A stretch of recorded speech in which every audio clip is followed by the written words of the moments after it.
반갑습니다. 6월 10일 금요일 아침. 지난밤도 하나님의 보호하심과 평강 주심으로 우리가 하룻밤을 잘 잤습니다. 오늘 하루 또 하나님이 함께 하심을 고백하면서 믿음으로 시작하는 이 시간 되기를 원합니다. 기도하겠습니다. 언제나 우리를 사랑하시고 또 우리를 말씀으로 새롭게 하는 우리 하나님의 은혜로 인하여 감사를 드립니다. 오늘도 하루 시작하면서 소망으로 시작하며 또 믿음으로 일어서기를 원합니다. 하나님의 말씀이 우리 안에 모든 가려져 있던 어리석음과 또 잘못된 생각들을 드러나게 해주시고 말씀을 기준으로 하여 우리가 변화될 수 있는 이 시간, 이 하루 되게 해 주시옵소서. 성령님 은혜로 긍휼로 우리를 덮어 주시옵소서. 예수님의 이름으로 기도합니다. 아멘. 찬송가 204장입니다. 주의 말씀 듣고서 준행하는 자는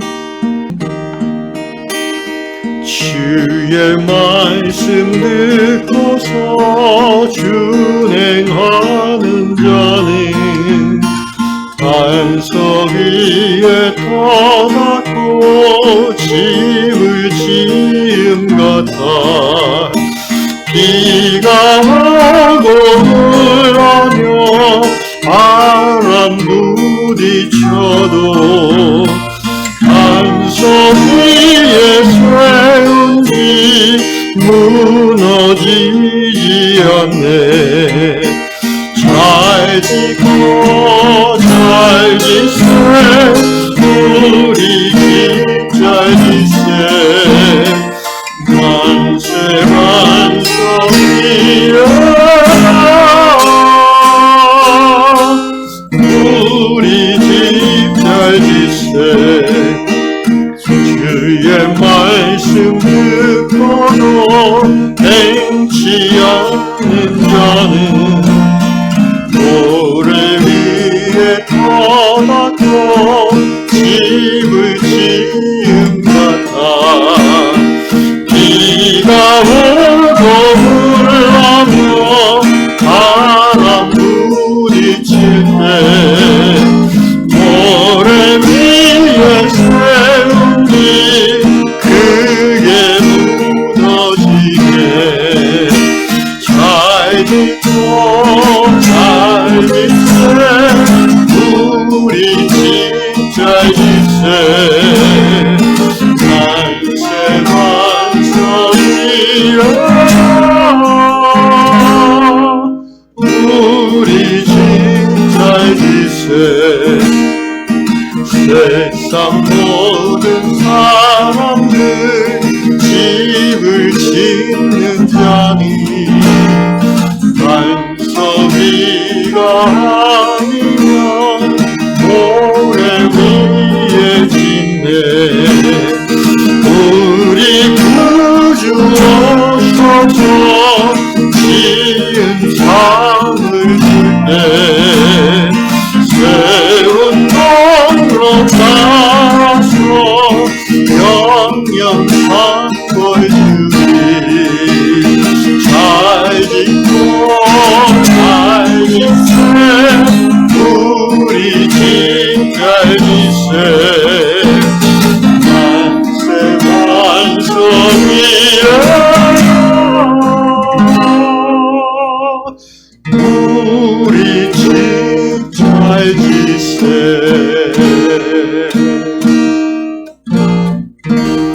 아멘. 네, 오늘도 하나님의 말씀 위에 말씀을 실행하심으로 영원한 집을 지어가는 하루가 되시기를 바랍니다. 오늘 하나님 말씀은 사도행전 10장 9절로 16절입니다. 사도행전 10장 9절로 16절 말씀 읽도록 하겠습니다. 이튿날 그들이 길을 가다가 그 성에 가까이 갔을 그때에 베드로가 기도하려고 지붕에 올라가니 그 시각은 제6시더라. 그가 시장하여 먹고자 하며 사람들이 준비할 때에 황홀한 중에 하늘이 열리며 한 그릇이 내려오는 것을 보니 큰 보자기 같고 내 귀를 메어 땅에 들이웠더라. 그 안에는 땅에 있는 각종 네 발 가진 짐승과 기는 것과 공중에 나는 것들이 있더라. 또 소리가 있으되 베드로야 일어나 잡아먹으라 하거늘 베드로가 이르되 주여 그럴 수 없나이다. 속되고 깨끗하지 아니한 것을 내가 결코 먹지 아니하였나이다 한데 또 두 번째 소리가 있으니 소리가 있으되 하나님께서 깨끗하게 하신 것을 내가 속되다 하지 말라 하더라. 이런 일이 세 번 있은 후 그 그릇이 곧 하늘로 올려져 가니라. 아멘. 캐나다 브리티시 콜롬비아주에 사시는 린다 자매님의 글입니다. 자매님은 참 대단하신 분 같아요. 61세의 나이에 새롭게 학위를 받으셨다고 합니다. 이게 대학 BA 학사학인지 아니면 마스터 오브 아트 석사인지 아니면 PhD인지는 모르겠지만 어쨌든 60세 넘어서 어떤 학위를 받았다는 건 굉장히 의지가 강하신 분이라는 거죠. 근데 이제 그 학위를 받고 이제 그 학위를 바탕으로 직장에 어플라이를 했는데 지원을 했는데 낙방했습니다. 그래서 자매님은 아주 낙심했죠. 그런데 이제 그 후에 어떤 스톤에서 행하는 신앙훈련을 이제 신청해 뒀던 것이 있는데 대기자 명단에 있다가 이제 그 주에 연락이 왔어요. 티오가 돼서 수련 받으러 오시라고. 그래서 자매님은 스톤으로 갔습니다. 이제 직장에 지원한 게 낙방했으니까 마음이 심란하고 그런 상황에서 이제 스톤에서 조용히 이제 예배와 묵상 훈련을 받고 있는 거죠. 도착한 날 오후에 예배 드릴 때 성경 본문이 우리가 방금 읽었던 사도행전 10장이었습니다. 그 내용은 여러분이 알다시피 이방인들은 정결하지 않다고 유대인들이 생각했고 그래서 이방인의 집에 가서 복음을 전하는 것을 베드로는 꺼려하는 마음이 있었는데 하나님께서 초자연적인 현상 속에서 베드로를 깨우쳐 주시는 그런 내용이죠. 결국 그래서 그 결과 이방인들 집에 고넬료의 집에 복음이 전파되어지고 구원이 이루어지는 것을 보여주는 내용입니다. 린다 자매님은 여기서 이렇게 자기 자신에게 이 말씀을 적용해서 질문했습니다. 하나님이 복되다고 하셨는데 내 스스로 불경스럽게 여기는 것이 있는가? 이게 어떤 것인가? 오후 내내 숲속을 산책하면서 자매님은 이 부분을 묵상했다고 합니다. 여러분, 이런 훈련이 굉장히 중요하고 또 아주 효과적입니다. 그러니까 말씀을 붙잡고 그 말씀을 자기의 삶에 적용하는데 그냥 어떤 그런 텍스트, 이런 교재를 보고 그냥 읽고 그렇겠다라고 하는 것이 아니라 그 말씀 자체를 자기가 붙잡고 생각하면서 자기에게 적용하면서 내 일상 속에서 그럼 이 말씀과 다르게 내가 행동하고 말하는 게 무엇이 있는가? 이거를 깨달아가는 과정이 굉장히 중요합니다. 그렇게 오후 내내 이제 숲속을 산책하면서 묵상했고, 다시 이제 예배실에 저녁 때 돌아와서 앉아 있는데 주님께서 깨달음을 주셨다고. 그렇죠. 주님께서 왜 주시지 않겠습니까? 몇 시간 동안 그 말씀 붙잡고 하나님 앞에서 하나님께 여쭙고 있는 이 예쁜 하나님의 딸에게 왜 하나님께서 말씀하시지 않겠습니까? 주님이 주시는 깨달음은 이거예요. 하나님이 복되다고 하셨는데 나는 여전히 아니야, 이건 좋지 않아, 이거는 나빠, 불경스러워 라고 생각했던 그런 자기 안에 편견이 있다는 거죠. 하나님이 뭘 말씀하시냐면 그것은 바로 내 자신의 나이에 대한 편견이다. 하나님이 주시는 새 길, 새 직장의 가능성을 가로막는 자기 안에 그 견고한 지인이 있다면 그것은 바로 나이에 대한 편견이었다는 것을 깨달은 것입니다. 뭔가 새로 시작하기에 61세는 너무 늦은 거야. 사실 린다 자매님뿐 아니라 대부분의 사람들은 이렇게 생각할 겁니다. 보편적으로는 이것이 또 일리가 있는 주장입니다. 그러나 하나님과의 깊은 관계 속에서 하나님의 뜻을 따라 살아가는 성도라면 일반 상식의 기준에서 모든 것을 항상 해결하지는 않습니다. 상식을 존중하고 관례를 존중하지만 특별히 하나님의 인도하심이 있을 때는 우리는 상식을 뛰어넘을 수도 있어야 되는 것입니다. 여기서 사도행전 10장에서 하나님이 복되다 하셨는데 너는 왜 스스로의 나이에 대한 편견 때문에 자신 없어하고 주춤거리고 그런 태도니까 직장에서도 면접해서 좋은 점수를 받지 못했을 거 아닌가? 제 생각입니다만 그런 것까지 포함해서입니다. 오늘 본문으로 들어가서 우리 자신 또 우리 교회에 적용해 봅시다. 자, 좀 더 본문의 배경을 이해해 보면 요 10장 앞부분에는 이방인이면서 경건한 사람이라고 성경이 표현하고 있는 고넬료 백부장, 로마의 백부장이죠. 군대의 영관급 장교로 볼 수 있습니다. 이 사람이 기도하는 중에 천사가 찾아왔어요.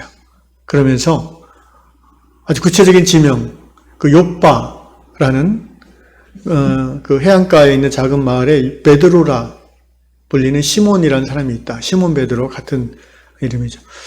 그는 지금 같은 이름의 그 무두장이가 정확히 아마 그 무슨 그 가죽 공예를 하는 사람을 얘기하는 거라고 생각합니다. 시몬이라는 사람의 집에 머물고 있는데 그 사람을 청해서 말씀을 들으라 라고 천사가 직접 기도 가운데 있는 고넬료에게 얘기했어요. 그래서 고넬료가 하인과 또 경건한 부하 한 사람을 불러서 둘을 베드로에게 보냈습니다. 그들이 길을 떠날 때 그 순간 베드로는 지붕에 올라가서 기도하고 있었는데 그 시몬의 집에서 그때가 낮 12시경입니다. 그래서 사람들이 이제 식사를 준비하고 있는 그런 상황에서 이제 베드로가 기도 중에 환상이 보이는 거죠.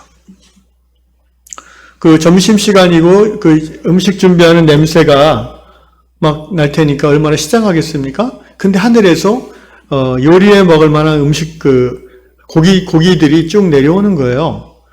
하늘을 해서 이제 보자기가 내려오고 그런 모양의. 그런데 거기에 보면은 다양한 짐승들이 있는데 동물들이 잡아먹을 수 있는 거죠. 근데 하늘에서 이렇게 얘기하셨어요. 하나님께서 베드로야 잡아먹으라. 13절이죠. 그러니까 베드로가 주여 그럴 수 없나이다. 속되고 깨끗하지 아니한 것을 내가 결코 먹지 아니하였나이다. 그 일이 3번이나 2번 더 계속됐습니다. 그러면서 하나님께서 뭐라 하시냐면 하나님께서 깨끗하게 하신 것을 네가 속되다 하지 말라. 베드로가 그런 고기 안 먹습니다라고 하는 배경은 이제 구약 레위기의 정결례법이죠. 레위기의 정결례법에 보면은 먹어도 되는 음식과 부정하기 때문에 먹으면 안 되는 음식을 규정해 놓고 있습니다. 레위기 11장에 보면 고기 같은 경우는 굽이 갈라지고 되새김질을 하는 그런 짐승들,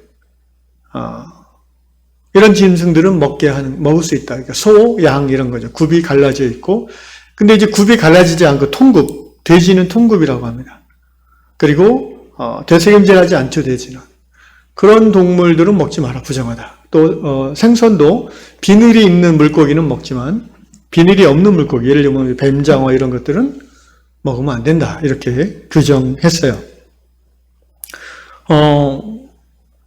수백 년, 수천 년간 내려오던 그런 율법의 규정이고 사람들이 지키던, 유대인들이 지켜오던 음식 문화입니다.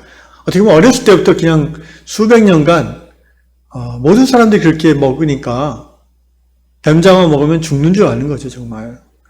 그런 베드로가 예수를 믿고 제사 안 받아 거듭난 새 포도주를 새 부대에 담그라는 주의 말씀을 여전히 받아들이고 있는 데 들어오지만 적용하기는 아직 다 적용하지 못하고 있는 거죠. 그래서 베드로는 율법의 가르침을 자기가 지켰기 때문에 절대 저런 건 먹지 않겠습니다라고 하는 거죠. 근데 이제 여기서 이제 새로운 도전이 시작되는 거예요. 하나님께서 나는 이것을 깨끗하게 내가 만들었다. 그러니 너는 먹어라. 근데 베드로가 거절하죠. 세 번이란 건 이제 완전수죠. 하나님이 안전하게 베드로에게 말씀하시는 거죠. 그러자 베드로가 이제 자신의 편견, 고집, 관습, 상식, 전통이죠. 유대교의 전통이죠. 유대 문화의 전통이죠. 그것들을 이제 내려놓습니다. 그러면서 이것이 무슨 뜻일까를 이제 하나님이 3번이나 말씀하셨다면 지금 내가한테 뭘 얘기하시는 건데 이게 무슨 뜻일까를 고민하는 중에 고넬료의 집에서 보낸 종들이 찾아오는 거예요. 그래서 사정을 쭉 얘기하니까 베드로가 18절에 보니까 베드로가 그 환상에 대하여 생각할 때 성령께서 그의 말씀에 두 사람이 너를 찾으니 일어나 내가 의심하지 말고 함께 가라. 내가 그들을 보내오니라. 이 환상만으로 부족하다고 생각했는지 성령이 직접 베드로에게 말씀하셨어요. 두 사람이 지금 널 찾아올 텐데 그 사람 따라가라. 근데 그 사람이 백부장이에요. 이방인이에요. 그래서 베드로가 이렇게 되면 안 갈 수가 없죠. 환상으로 계시해 주셨고. 그러니까 이방인은 더럽다. 정결하지 않다. 유대인들은 이방의 집에 가지 않는다. 이게 상식이고 전통이고 문화예요. 그렇지만 하나님의 관점에서 보면 편견이 되어버린 거죠, 이제는. 고대 구약시대에는 그게 편견이 아니었어요. 하나님의 말씀에 순종함으로 복을 받는 길이었어요. 그러나 예수님이 오신 후에 그것은 이제 옛 죽은 율법이 됐어요. 편견이 됐어요. 왜 그런지 아십니까? 예수님이 율법의 완성이기 때문입니다. 그럼 구약시대는 왜 그런 정결례법, 구별법을 줬겠습니까? 여러분, 율법을 주시는 하나님의 목적은 하나입니다. 우리를 복되게 하시기 위함이죠. 구약성경 율법도 마찬가지입니다. 그런데 율법의 본질이 무엇입니까? 의와 인과 신이라고 예수께서 말씀하셨어요. 의라는 것은 하나님과의 관계, 올바른 관계. 율법을 잘 지키면 하나님과의 깊은 귀한 올바른 관계를 누리게 된다는 거죠. 인이라는 건 무엇입니까? 긍휼, 사랑이죠. 율법을 잘 지키면 하나님의 사랑을 받고 또 하나님의 사랑을 베풀게 된다는 거죠. 신이란 무엇입니까? 믿음입니다. 의와 인과 신. 사실 이것이 율법의 본질이고 예수께서 그렇게 규정하셨어요. 그러면 정결례법은 왜 주셨는가? 정결례법을 주신 첫째 목적은 이스라엘 백성들이 광야에서 가나안 땅에 들어가 살 때에 이방인들하고 구별되게 하기 위함입니다. 근데 사람이 구별되는 구체적인 실천 방안 중에 먹는 것이 아주 효과적이죠. 이방인들이 먹는 것을, 그러니까 이방인들하고의 식탁 교제가 잘 이루어지지 않는 거예요. 않게 하시는 거죠. 옆집 사람이 이방인인데, 나는 유대인인데, 옆집이라고 해서 같이 밥 먹자고 해서 갔더니 뱀장어가 나왔어요. 그러면은, 나는 이런 거 안 먹어요. 우리는 못 먹어요. 그러면 다음부터 그 옆집과 같이 밥 먹기가 꺼려지는 거죠. 식사의 문화가 다르고 내용이 다르면, 친교를 갖기가 쉽지 않습니다. 결과적으로 하나님 그렇게 하신 이유는, 믿음을 지키게 하기 위함이죠. 이스라엘 백성들이 가나안 땅에 들어가 살면서 그들의 문화에 접촉하고 또 그들의 관습과 동화되고 그들의 딸과 혼인하고 이런 것들을 구약에서는 금했잖아요. 그 이유는 뭐예요? 그렇게 동화되어 버리면서 야훼 신앙을 떠나게 된다는 거죠. 왜냐하면 아직 어린아이이기 때문에 그렇습니다. 그래서 금한 것이죠. 여러 가지 건강상 그 지역과 기후에 맞는 건강한 음식을 규정하는 그런 의미도 있긴 하지만요. 그런데 이제 신약 시대가 됐습니다. 예수님의 복음, 구약 율법의 완성인 십자가 복음, 그것은 유대인이라는 바운더리를 이제는 넘어서서 온 세계로 나아가야 될 때가 된 거예요. 구원이 유대인으로부터 났지만 유대인 안에 머물러 있지 않는다는 거죠. 그러기 위해서 오늘 이 실례를 들어주시는 거예요. 베드로를 통해서 이방인의 집, 경건한 이방인의 집에 가게 하시도록 하나님께서 환상과 성령의 역사를 통해서 깨닫게 해주신 거죠. 결국 베드로 안에 갖고 있던 이방인 집에 가면 안 돼라는 그것은 구약 시대에는 합당한 율법의 내용이었지만 이제 신약 시대에는 그것은 편견이 되어버리고 화석과 같이 굳어버린 율법의 조항이 되어버린 거죠. 그러면 이방인들하고 마음껏 교제하고 먹고 마시고 해도 상관없는가? 아니죠. 원래 그 정결례법을 주신 그 율법의 정신을 우리가 기억해야죠. 이방인을 전도하고 그들을 그리스도인으로 변화시키기 위한 목적으로 식사하고 이런 것들은 옳은 것이지만 그 목적을 저버리고 그 이방인의 풍습이 좋고 그의 문화가 좋고 매력적이고 그렇기 때문에 거기에 동화되면서 믿음에서 떠나버린다면 그것은 여전히 하나님이 금하시는 죄에 해당된다고 보는 것입니다. 사랑하는 영의 성도 여러분, 오늘 우리의 신앙생활을 돌아봅시다. 베드로는 그렇게 적용해서 복음을 이방인에까지 전파하는 하나님의 역사를 이루게 되었습니다. 그럼 오늘 우리 21세기 유한공동체 안에서 또 한국교회 안에서 하나님이 깨끗하다고 했는데 우리가 과거의 전통과 관습에 얽매여서 여전히 그러면 안 돼. 이게 옳은 거야 라고 붙잡고 있는 그런 화석화된 문자 율법은 없는지요. 우리는 돌아봐야 되겠습니다. 아침 시간이라 긴 얘기는 하기 어렵지만 저는 우리 유한공동체가 가지고 있는 정관에 대해서 여러분들이 다시 한번 이 관점으로 생각해 보시기를 권면하고 싶습니다. 그리고 기도하고 싶습니다. 특별히 정관 중에서 이제 과거에 목회자와의 관계에 의해서 권위주의적인 목회자에 의해서 받은 여러 가지 힘든 부분들이 있었는데 그것에 기초해서 또 정관의 어떤 부분들이 작성이 되지 않았는지, 그렇다면 이제 새로운 목회자가 부임했고 그렇다면 과거에 7, 8년 전에 그 조항들이 여전히 유효한지, 또는 어떤 교회 직분에 대한 이런 부분들이 유효한지, 새 포도주는 새 부대에 담으라는 주님의 말씀을 하나님께서 정결하게 하신 것을 더럽다 하지 말라고 하신 오늘 본문의 말씀을 묵상하면서 여러분의 개인의 삶 그리고 공동체 안에 적용하는 시간을 가지면 좋겠습니다. 그리고 베드로처럼 성령의 음성을 들으시고 떨쳐 일어나서 주님의 뜻을 이루어가는 이 하루 한 주 될 수 있기를 주님의 이름으로 축원합니다. 기도하겠습니다. 고마우신 아버지 하나님 감사합니다. 우리는 여전히 이 생각의 견고한 진에 붙잡혀 있을 때가 많이 있습니다. 세상의 한복판을 살아가기에 하나님의 말씀 성경을 진리로 모든 것의 말과 행동과 생각의 기준으로 받아들이고 있음에도 불구하고 우리는 세상을 살아가면서 세상의 문화와 가치관에 꼭 붙잡혀서 오히려 하나님의 말씀을 튕겨낼 때가 있는 것을 고백합니다. 특별히 물질에 대한 부분이 그렇고 또 우리가 중요한 일상을 살아가면서 중요하게 여기는 아이들 교육이라든가 또 집을 이사가는 문제 이런 부분에 있어서 주님 우리가 예수님의 말씀대로 행하고 있는지 아니면 우리 안에 있는 세상적인 가치관 성경을 기준으로 봤을 때 편견을 가지고 행하고 있는지 이 아침에 돌아보기를 원합니다. 또 공동체를 바라보며 이 귀한 진리를 적용하는 이 시간 될 수 있도록 성령님 인도하여 주시옵소서. 간절히 구하오니 우리 안에 있는 편견과 또 낡은 화석화된 그런 율법의 조항들을 씻어내시고 자유케 하시는 성령의 음성 가운데에 새롭게 나아가도록 은혜 베풀어 주시옵소서. 예수님의 이름으로 기도드리옵나이다. 아멘.